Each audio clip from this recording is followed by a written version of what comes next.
The morning my grandmother's lawyer handed everyone else a check and handed me a small brass key, my aunt actually laughed out loud. Not a polite, uncomfortable laugh. A real one, the kind that fills a room. She covered her mouth with her hand afterward, like that made it better. The key was old, tarnished around the edges, the kind you'd find at the bottom of a junk drawer and assume opened nothing anymore. It sat in a plain white envelope with my name written on the front in my grandmother's handwriting. The loopies, slightly slanted cursive she used for birthday cards and grocery lists. I turned it over in my fingers while everyone else around that conference table tore open envelopes containing numbers that made them go quiet in the particular way people go quiet when they can't believe their luck. My cousin got $240,000. My uncle got the cottage on Georgian Bay. My aunt, the one who laughed, got a portfolio of investments my grandmother had been quietly building for 30 years. I got a key. Maybe it's to a storage locker, my aunt said, still smiling. You know how she was, probably full of old Reader's Digests and ceramic figurines. Everyone laughed at that. Even my mother gave a small, apologetic smile in my direction, which somehow felt worse than the laughing. I didn't say anything. I just kept turning the key over in my fingers and tried to remember how to breathe normally. My grandmother, I called her Nana, died in February, which in Ontario feels like the cruelest possible time to lose someone. Everything is already gray and frozen and difficult, and then you add grief on top of it and it becomes almost unbearable. She was 81 and she'd been slowing down for a couple of years, so it wasn't a shock exactly. But losing someone you love is never not a shock, no matter how much time you think you've had to prepare. I'm 31 now. When Nana died, I was 30. I work as a registered practical nurse at a long-term care facility outside of Barrie. I'm not rich. I drive a 2017 Civic with a cracked rear bumper that I keep meaning to get fixed. And I rent a 2-bedroom apartment that costs more than it should because everything in Ontario costs more than it should. I'm not complaining, I have a good life. But I want to be honest about where I was standing when all of this happened, because I think it matters. My cousin, by contrast, has never worked a day that wasn't handed to her. She's 35, lives in a condo her parents bought her in Mississauga, and has spent the last several years running what she calls a lifestyle brand on Instagram that my aunt funds quietly and completely. She wore a cream-colored blazer to the will reading and took a phone call in the hallway twice while the lawyer was still speaking. My uncle, my grandmother's only son, managed the family hardware business for years before selling it and retiring at 62. He's not unkind exactly, but he has the particular blindness of someone who has never had to struggle, and therefore assumes that struggle is a choice. And my aunt, my uncle's wife, has spent 25 years being the loudest person in every room she enters and mistaking that for authority. These are the people who laughed at my key. I drove home from the lawyer's office alone. I'd taken the day off work, which I almost never do, and I remember thinking on the drive back that I should stop somewhere and eat something because I hadn't eaten since the night before. But I didn't stop. I just drove north on the 400 with the key sitting in the cup holder beside me, and I cried for about 20 minutes, and then I stopped crying because I didn't have the energy for it anymore. When I got home, I sat at my kitchen table with a cup of tea I didn't drink, and I looked at the key for a long time. It was small, maybe 2 inches long. The bow, the round part at the top, had a simple pattern pressed into it, a kind of floral design that had worn down from years of handling. It didn't look like a storage locker key. It didn't look like a safety deposit box key either, though I'd seen enough of those at the bank to know they came in different shapes. There was nothing else in the envelope, no note, no explanation, no address.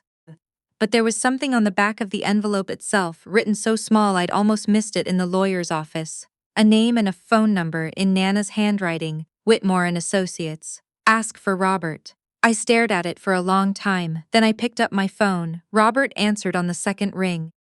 He had a calm, professional voice. The kind of voice that doesn't rush, that makes you feel like whatever you're calling about is both expected and manageable.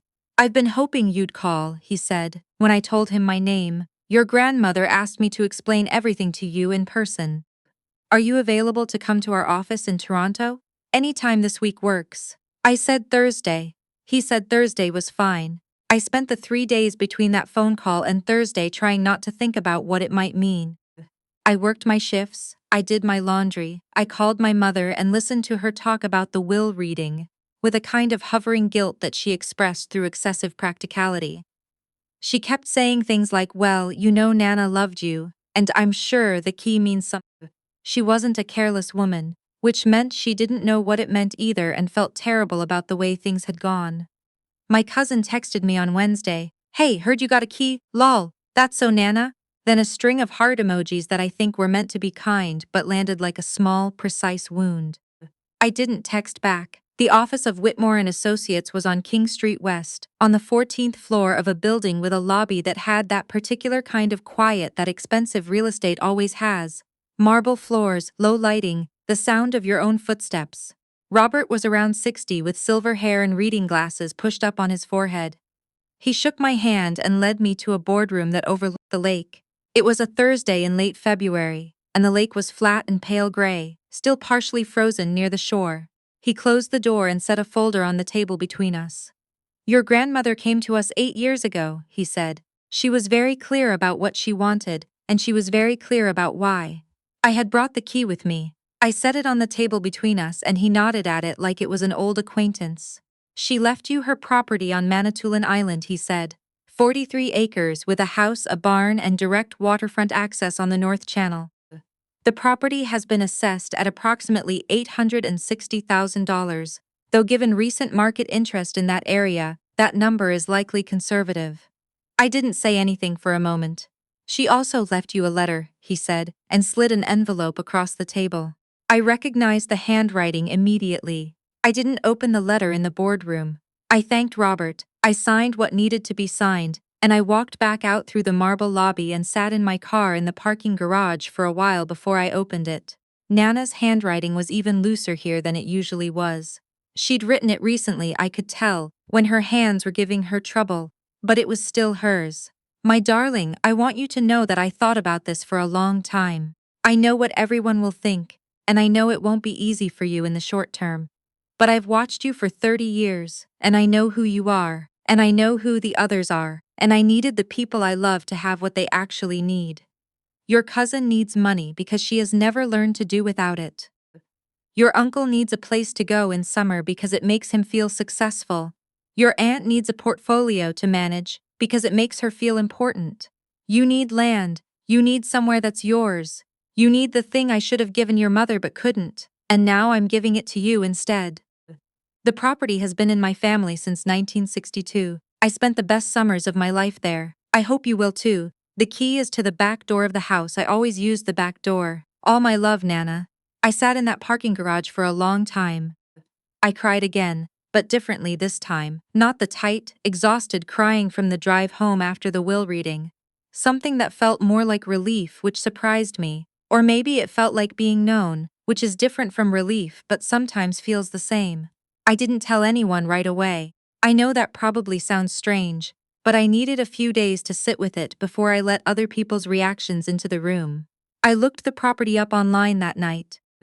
It wasn't hard to find. Properties on Manitoulin Island with waterfront access on the North Channel aren't common, and once I found the right township records I could see the lot lines on a satellite map.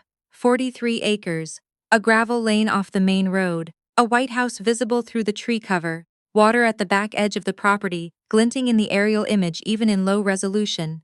I zoomed in on the house for a long time. It needed work. I could see that even from a satellite photo. The roofline on the barn looked uncertain in the way old barns get before they need attention. The lane had potholes. But the house itself looked solid. 2 stories, a wraparound porch, the kind of bones that people spend fortunes trying to recreate in new builds. I looked up the North Channel. I'd been there once as a child. I have a vague memory of cold water and rocks and catching my first fish with Nana standing beside me, telling me to hold the rods still. I hadn't known it was her property. I just thought we were visiting somewhere. It turned out we had been visiting somewhere. We'd been visiting mine. My aunt called me on a Sunday about 2 weeks after the will reading. I almost didn't pick up. I heard you had a meeting with another lawyer, she said without preamble. I don't know how she found out. Family networks have their own kind of infrastructure, invisible and efficient. I did, I said. And she said. And everything's been sorted out, I said. There was a pause. Your grandmother left you something else. It wasn't a question but I treated it like one. She left me the Manitoulin property. The silence on the other end of the line was very different from the laughing silence at the lawyer's office. This silence had weight to it. The island property, my aunt said slowly. Yes, that property is worth. I know what it's worth, I said. Another pause. When she spoke again, her voice had shifted into the register she uses when she's trying to sound reasonable while being completely unreasonable. I think there may have been some confusion in the estate planning. Your grandmother wasn't always. Toward the end, she wasn't always as sharp as she used to be. She was sharp enough to come to Whitmore and Associates 8 years ago, I said. She was sharp enough to write me a letter explaining exactly why she made the decision she made. She was sharp enough to make sure everything was properly documented and witnessed. I paused. Robert was very thorough. My aunt didn't say anything. I'm going up to see the property in May, I said, keeping my voice even. Once the roads are clear, I'm looking forward to it. I hung up before she could find the next thing to say. My cousin came next, which I'd also expected. She showed up at my apartment unannounced on a Tuesday evening, which is something she has done my entire life, and which I have never once found acceptable. She was dressed like she was coming from somewhere nicer than my apartment, and she had brought a bottle of wine, which I recognized as a tactic. I let her in anyway, because I was raised to be polite and I haven't fully unlearned it. She sat on my couch and looked around my apartment with the expression she always wears in my apartment, a kind of performative appreciation that barely conceals the fact that she finds it small. Then she poured us both wine and said, "So the island, the island," I agreed. "I didn't even know Nana still owned that place," she said. "I thought she'd sold it years ago." She didn't, she swirled her wine. "We used to go up there when we were kids. Do you remember? You and me and your mum. Nana used to make those pancakes in the morning." "I remember," I said. "It's funny," she said, in a voice designed to sound like she'd just thought of this, "that she'd leave it to you specifically, when you were all up there together so many times." I looked at her. "Are you asking me something?" She smiled, the bright practiced smile she uses for her Instagram content. "I just think it's a lot for one person. A property like that. Have you thought about what you'd do with it?" "I've thought about living in it," I said. A flicker of something moved across her face. "You're not seriously going to move to Manitoulin Island?" "I haven't decided anything yet," I said. "But it's my property, so whatever I decide will be my decision." She was quiet for a moment, then she said carefully, "My mum thinks there might be grounds to contest." I set my wine glass down. "Your mum can talk to Robert at Whitmore and Associates," I said. "He has all the documentation, 8 years of it. I'd be happy to pass along his number." She left about 20 minutes later. She took the wine with her, which she probably thought was a power move and which I thought was fine, because I don't actually like that particular label. I went to the property for the first time in May on a long weekend when I had 4 days off in a row, which almost never happens. I drove up alone. The ferry crossing from Tobermory to South Baymouth takes about an hour and 45 minutes, and I stood on the deck the whole way even though it was cold, and the wind off Georgian Bay cuts right through you.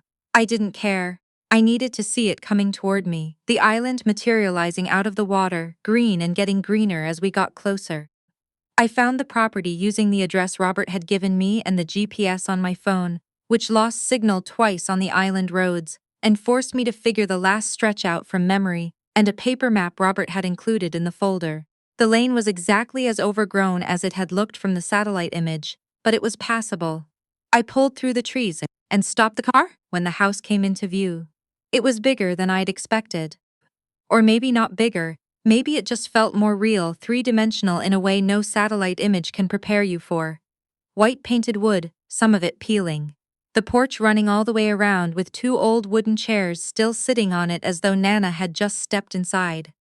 The barn to the left, its roofline sagging slightly on the far end, but the structure still upright, still there. And behind the house, through a gap in the trees, the water. The North Channel in May is the kind of clear that makes you feel slightly unreal, that particular northern blue that doesn't look like the water anywhere else I've ever been. I walked through the gap in the trees and stood on the rocky shore for a long time. A loon called somewhere to my left, twice, and then went quiet. I had the key into my coat pocket. I went around to the back door like Nana said. The key turned, the door opened. Inside it smelled like wood and old books and something faintly floral, the sachets Nana used to put in drawers, I realized. Her furniture was still there, Her kitchen table, her mismatched chairs, the cast iron pan hanging beside the stove, a row of paperbacks on the windowsill, a tin of Earl Grey on the counter. I sat down in one of the mismatched chairs and I didn't do anything for a long time. I just sat there in the quiet of the house that was mine now, with the light coming in through the windows and the sound of the water moving somewhere outside, and I let myself feel it. All of it. The grief and the gratitude and the strangeness of being given something this enormous by someone who was no longer there to see you receive it. There are things I want to tell you about what happened after, because I know that's the part people wonder about. My uncle called in June. He was more measured than my aunt, which is his nature. He leads with reason and follows with feeling, which is the opposite of her. He said he'd been thinking about the property situation and wondered if I'd considered the family dimension of a property that held so much shared history. I told him I'd considered it deeply. He asked whether I'd be open to a conversation about options. I said I was always open to conversation. We had that conversation. It was polite. He suggested a few things, none of which I agreed to. He accepted that eventually in the way he accepts most things, a bit reluctantly but without making it ugly. My aunt was uglier about it. There were a few weeks of pointed family group chat silence, which shifted into pointed family group chat comments which I did not engage with. She spoke to a lawyer. The lawyer told her what Robert had already told me she would be told. That the estate was properly documented. That my grandmother had been of sound mind. That there were no grounds to contest. My cousin stopped texting me entirely for about 2 months. Then she sent me a photo of something she'd seen on Pinterest. A renovated barn interior, all exposed beams and string lights, with the caption, "This could be so cute on your property." Like we'd never had the conversation about the wine. Like she was just a supportive cousin excited for me. I stared at that text for a while. Then I said thanks and left it there. Here's what I think about that, and about all of it. I don't believe my grandmother intended the property as a weapon. I don't think she was trying to punish anyone. She was trying to give people what they actually needed, which is different, more careful, more honest, than giving people what they expected. She knew my aunt and uncle had the cottage and the investments and the business sale and decades of financial stability. She knew my cousin would take money and absorb it into a life that would never feel like enough regardless. She knew somehow in the specific way that grandmothers sometimes know things about you that you haven't fully understood about yourself. That what I needed was a place, somewhere that was mine, somewhere I could go to when the everything of ordinary life gets too heavy, somewhere I could anchor to. She was right. I've been up to the property 3 times now. I'm not moving there yet. I'm not ready for that, and honestly the house needs work before it's livable in winter, which I'm budgeting for slowly and carefully, the way I do everything. I found a local contractor, a man in his 50s from Wik-Wemikong, who has been working on old houses on the island for 30 years, and who walked through the place with me and said, "Good bones, your grandmother kept it up well," which made me want to cry standing there in the kitchen, but I didn't. I've started clearing the lane. I've repaired the porch steps, which took me a full weekend and several YouTube tutorials and a level of satisfaction I was not prepared for. I caught a pickerel off the dock last August and ate it for dinner that night with some rice and a glass of cold water, and it was the best meal I've eaten in years, which sounds absurd and is also completely true.